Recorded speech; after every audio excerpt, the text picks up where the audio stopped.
Clock tower, clock work, clock terminal గురించి ఇప్పటిదాకా మనం విన్నాం. భక్తులు కోరికలు తీర్చే క్లాక్ ట్రీ గురించి విన్నారా?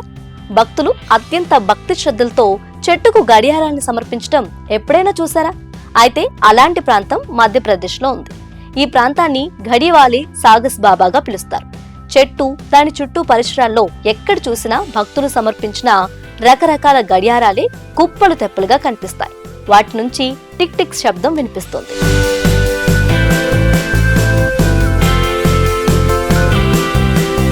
ఉజ్జయిని జిల్లా కేంద్రానికి 45 కిలోమీటర్ల దూరంలో ఉన్హాలే తహసీల్ ఉంది. ఇక్కడే ఘడివాలే సాగస్ బాబా మర్రి చెట్టు ఉంది. ఇక్కడ పూజారి ఉండడు. భక్తులు వచ్చి మర్రి చెట్టు కింద ఉన్న వేదికపై నిలబడి మనసులోని కోరికలను కోరుకుంటారు.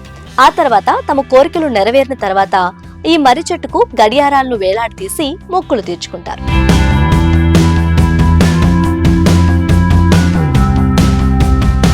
ఇప్పటి వరకు లక్షలాది చిన్న పెద్ద గడియారాలను గడివాలే బాబాకు సమర్పించాడు.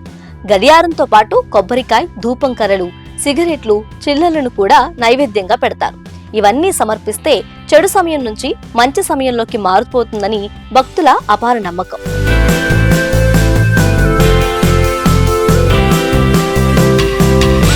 అయితే భక్తులు ఇంతగా మొక్కేది దేనికోసమంటే తమ జీవితంలో ఉన్న బ్యాడ్ టైం పోయి మంచి టైం రావాలని ఎక్కువగా కోరుకుంటారని, అందుకే గడియారాలను మొక్కులుగా సమర్పిస్తారని స్థానికులు చెబుతున్నారు. ఉజ్జయిని నుంచే కాకుండా సుదూర ప్రాంతాల నుంచి కూడా భక్తులు వచ్చి గడివాలే బాబా మర్రి చెట్టుకు గడియారం కట్టి వెళ్తుంటారని తెలిపారు. అయితే గడియారాలు కట్టే సంప్రదాయం ఎలా మొదలైంది అనే దానికి స్పష్టమైన ఆధారాలు ఏవీ లేవు.